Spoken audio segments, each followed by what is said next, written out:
So I want to talk about unlikely gear and why it's awesome. Specifically, this is the gear that it's not the stuff that we like research and plan for and go out and buy or we order, and then when it comes to us, we have all these expectations about what it's supposed to do because we bought it for a specific purpose. Not that kind of gear. I'm talking about the gear that comes to us unexpected. The things that we probably normally wouldn't go out and buy. The $30 distortion pedal that you got at a garage sale. The cheap practice amp that you got because you wanted something to play in the living room or at the office where you had to do low volume, and so you just picked something up for cheap. The guitar that somebody let you borrow on an indefinite loan. That kind of stuff. I think there's something about gear coming to us instead of gear that we go out and search for and acquire that unlocks a level of creativity and curiosity and basic just musical energy that we don't always get when our guitar journey is meticulously planned.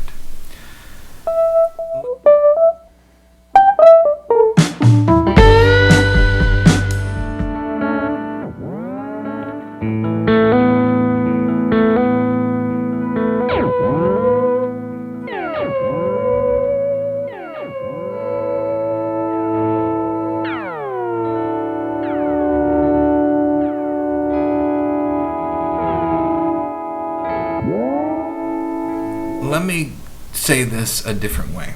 So I have played this for years. This has been my main delay pedal. It's awesome. It does everything. It has 3 presets. It has tap tempo. It has stereo outs, which is great if you're like me and sometimes you like to play through 2 different amps at once. It does the dotted eighth thing if you're like me and you like U2 or you're doing like a modern worship thing or whatever. It does all the stuff. But it's huge. And sometimes, at least for me, when I'm using this with my band where I sing and play at the same time, it can become really distracting. I get, which preset am I using? Or I feel like I have to use all of them over the course of a gig. The tap tempo can be kind of close either to this switch or to whatever pedal is next to it. This requires brain power for me to use while I'm singing and playing. Now, if I'm just playing guitar, I have the brain power available. But when I'm singing and playing, not as much. And maybe that's just me, but whatever.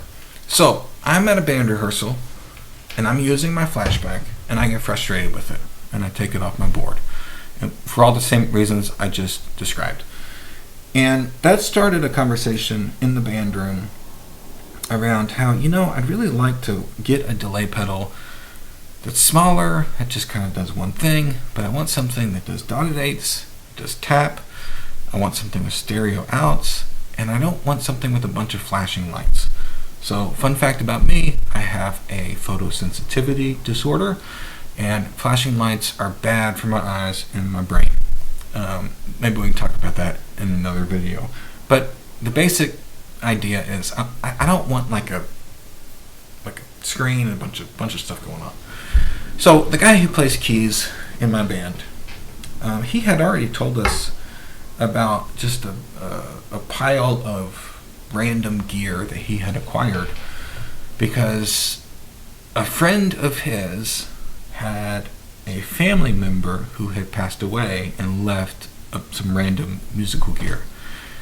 And that friend of my friend is not a musician and very generously passed some of this stuff along to my friend who plays keys in my band. And one of these things was this Fishman AFX Delay. So my friend, being very generous, someone was generous to him, he's being generous to me, he said, here, try this. And it has all the stuff. It has stereo outs, it doesn't have a bunch of flashing lights, in fact no flashing lights. It does the dotted eighth thing, And if you plug in an external tap, which he also gave me, you can do the tap tempo thing. So I took it home and started messing with it. And it has two modes. One, it's like a very clean digital delay. When these first came out, they were marketed to acoustic players, so maybe that's kind of the idea. It's just like a pristine, clean digital delay. And that's great. It's very useful. I like it because it kind of stays in the background. It's a clean digital delay, but it doesn't like muddy up your signal with a bunch of repeats competing with the dry signal for attention. And then it has this other side, which is like their lo-fi, sort of analog-y sounding digital delay. I quickly discovered that if you are on the analog-y lo-fi side and you do tap tempo while it's repeating, it does the thing that a lot of delay pedals do. It makes kind of like warp sounds. So the delay is going, you adjust the speed, and it kind of makes that like warp kind of woo woo woo kind of sound, similar to like Bill Frisell uses this kind of sound a lot using line 6 D04, or if you have like an old tape player or tape machine and you hit rewind or fast forward while the tape is going, you kind of get these revved up or slowing down warp sounds. It doesn't do that on the digital side, which is very useful because you can change tempo mid-song without any distraction. But on the more analog side, it does this warp thing. And some pedals, when they do that, it's glitchy. This pedal, it's warm, it's full, and it kind of can stay if you use the level knob right in the background. So here at home, I have been using it. I used it on a gig. It was great.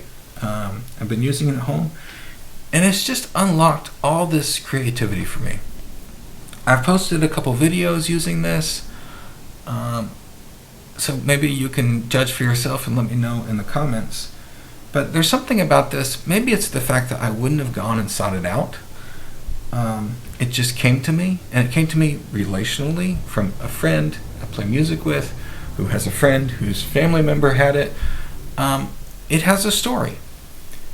And so it wasn't like I sat down and, well, I actually did do this. Sit down and you type in, like, I want, Google, like, delay pedal with stereo outs,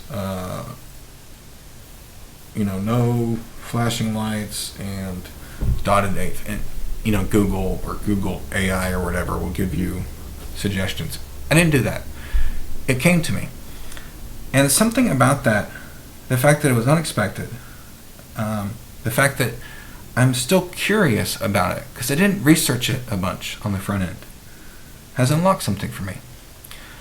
I think that that's really special, and I think that that's worth paying attention to. The theme of this channel is finding our voice as guitar players. Somebody who has learned how to play, you learn out of a book, or you learn through tabs, or you kind of learn to play parts and songs, and you sort of know your place as a guitar player, which is all awesome.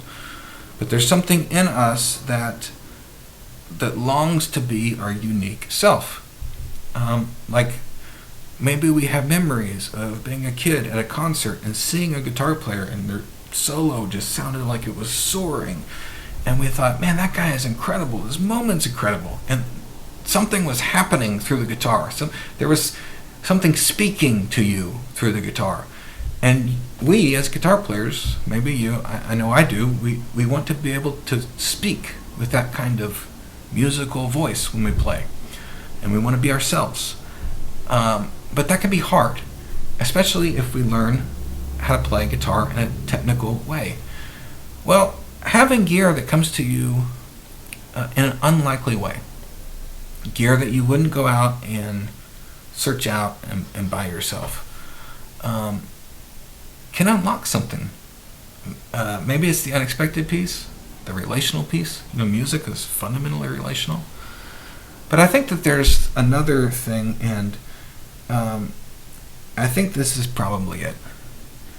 I think when gear comes to us instead of us searching out gear, I think it kind of bypasses a level of musical pride, or like paying attention to one's self.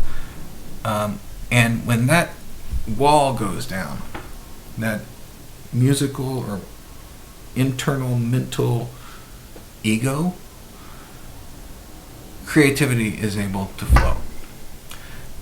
This isn't a pedal I chose for myself because it filled all these categories of what I wanted. This isn't a pedal I saved up for and bought feeling proud. A good thing, good kind of pride.